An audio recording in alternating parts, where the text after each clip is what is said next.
Review film yang berjudul Miracle in Cell nomor 7 yang mengisahkan kehidupan seorang ayah yang cacat mental yang memiliki seseorang putri cerdas yang cantik berusia 6 tahun. Mereka berdua dipisahkan akibat tuduhan pembunuhan yang berakhir dengan hukuman mati dengan sang ayah. Film Miracle in Cell ini termasuk salah satu film tersedih yang dibuat di Korea Selatan. Film ini disutradarai oleh Lee Kwang Hyun yang pertama kali dirilis pada 8 Maret 2013. Film ini berdurasi 127 menit yang menceritakan seorang ayah bernama Lee Gung yang diperankan oleh Ro Young Seung. Memiliki keterbelakangan mental. Ia mempunyai seorang putri yang bernama Yesung yang diperankan oleh Kang Soo-won.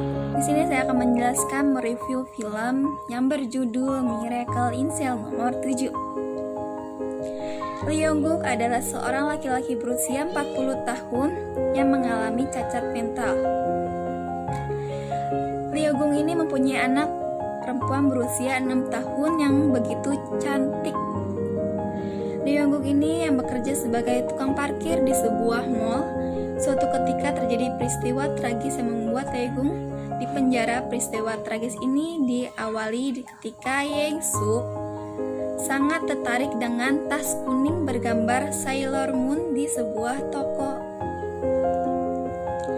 Lee Young-guk ini dan Yang Suk anaknya hanya bisa melihat tas dari balik kaca etalase toko tersebut. Lee Young-guk berjanji akan membelikan tas itu setelah gajian. Tapi betapa kecewanya Lee Young-guk dan Yang Suk karena tas Sailor Moon ini dibeli seorang anak perempuan bersama orang tuanya.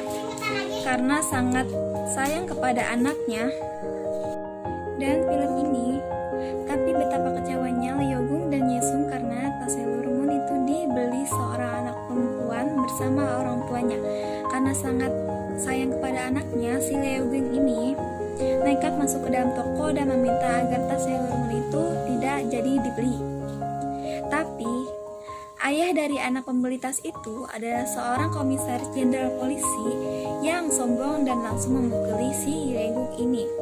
Walaupun Young-guk dan Yesung ini gagal mendapat tas Sailor Moon ini, tapi Young-guk dapat tetap menjanjikan akan membelikan tas Sailor Moon ini setelah gajian nanti. Anak komisaris jenderal polisi yang bernama Ye Ji-yeng ternyata baik hati. Setelah si Young-guk gajian, Jae-young menemui Lee Young-guk dan menunjukkan toko lain yang juga menjual tas Sailor Moon ini.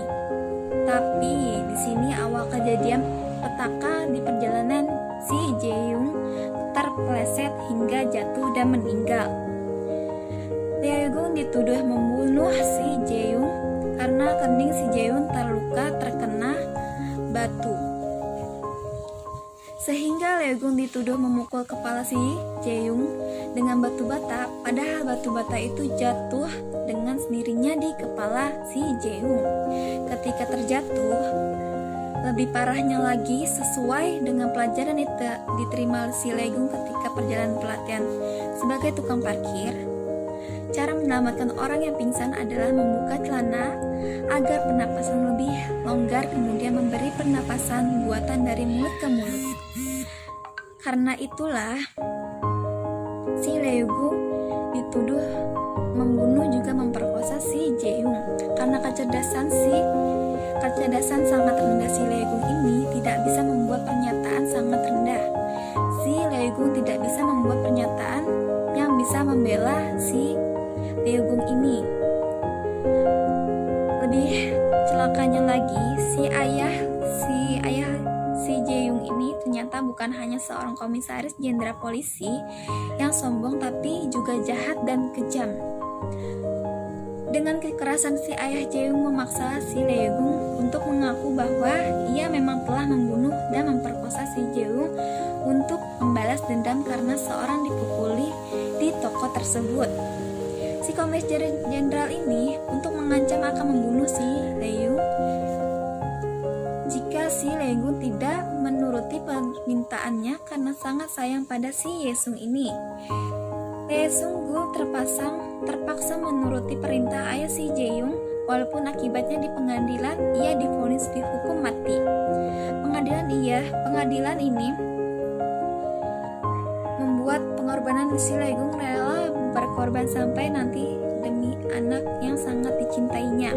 Untuk menunggu dieksekusi hukuman mati, si Lee-gung ini dipenjara di sel nomor 7 yang merupakan penjara untuk narapidana kelas kakap dan berbahaya. Selama Lee-gung di penjara, Ye-sung dititipkan di panti asuhan. Di sel nomor 7, Lee-gung ini dicampur bersama 5 narapidana. Di kelas kakap ini, Bosi yaitu seorang pencopet, Chunwo itu seorang penipu, dan Man Biu seorang pejinah, Kakek Seo penipu, dan Yo Seng Hu di gangsta penyeludupan tapi buta huruf yang merupakan pemimpin narapidana sel nomor 7 ini.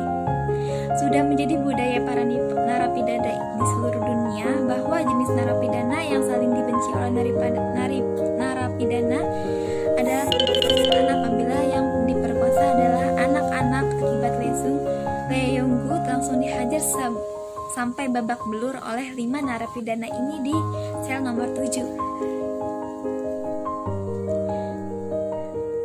Tapi kelima teman penjara ini, Lee Yong-gu terbalik menjadi sahabat karena pemimpin yaitu Yo Sung-hu diselamatkan oleh Yang Hu ketika akan dibunuh oleh sesama narapidana yang merupakan saingan gangster penyeludupan ini. Saingan gangster penyeludupan ini merasa berhutang budi, bahkan berhutang nyawa, maka si So Young Hu bersedia mengabulkan apapun keinginan Lee Gung. Sedangkan keinginan Lee Gung hanya satu, yaitu bertemu dengan si Ye-sung anaknya ini. Dan sedangkan si 5 gangster ini merupakan sahabat dari Lee Yong-gu bisa mempertemukan dengan Ye-sung ketika diadakan acara keagamaan bagi narapidana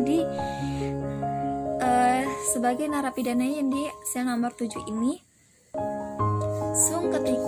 Yang Sung ini ketika diadakan acara keagamaan beragama Kristen, pada acara keagamaan itu diadakan pertunjukan paduan suara oleh anak-anak panti tersebut.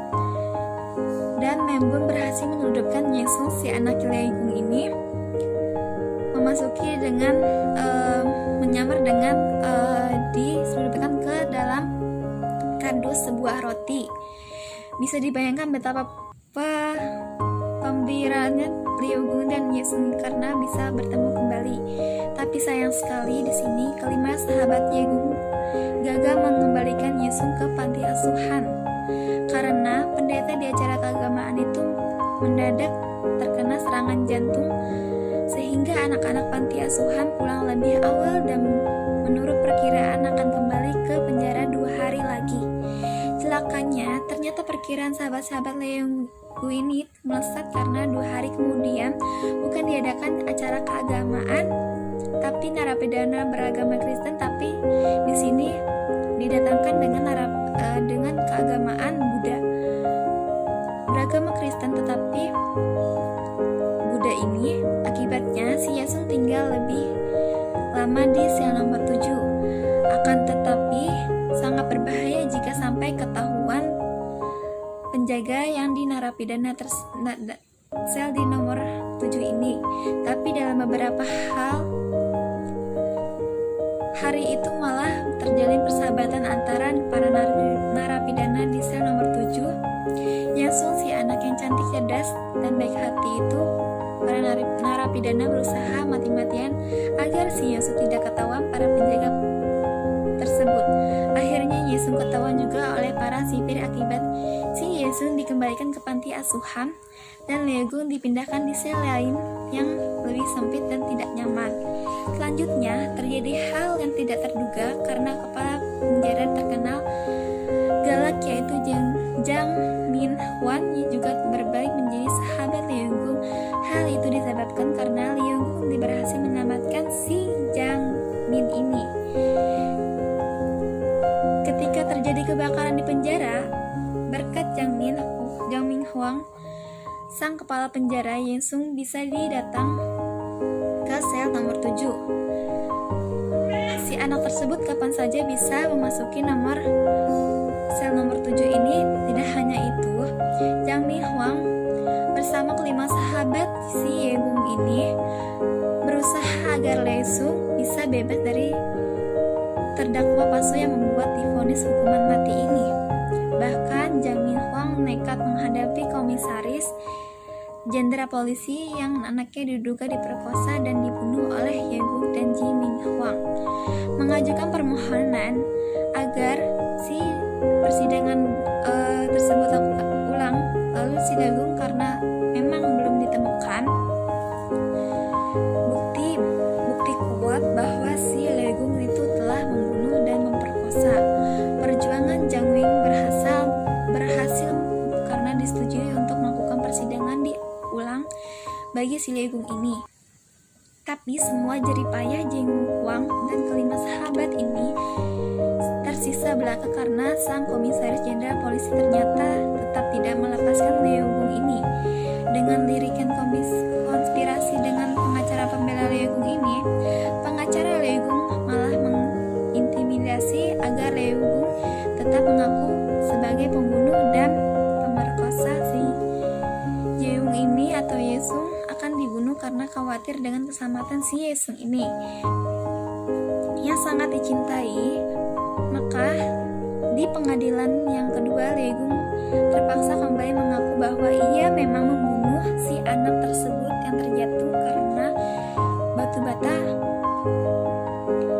dan mengaku bahwa dia memperkosanya dan tetap divonis hukuman mati dan dieksekusi akan dilaksanakan pada tanggal